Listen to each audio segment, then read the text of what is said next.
Koe nei te āhua o Bossy Ducharme i ngā tau e rua ki muri kia huri tōna waiaro. In 2010, I'm going to eat like my ancestors for a 1 year period and make a documentary about it. Me ara wāke ka whakakorea te waipiro, te tūpeka, te tarukino me te heihei parae. So I started eating the foods of my ancestors. I started eating berries, salmon. I didn't eat bear, just to clarify.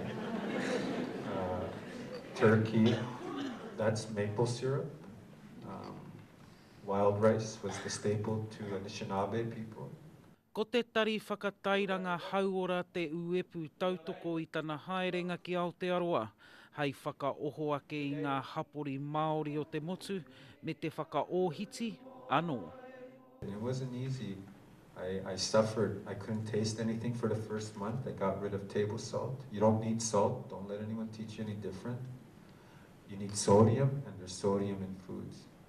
Aha koa te whakaaro he momo kai Māori te prawa parai, te prawa rewena me te prawa koraua, hei tā Bossy, ka reke. Nothing processed, so I stopped eating bread.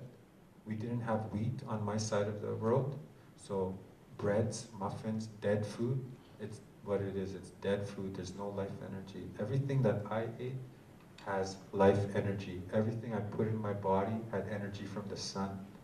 Hai a pōpō kai kawe rau a Bossy Ducharme, ka tahi ka peka atu, ki te tai toke rau. Ngā hui a Wade, te karere.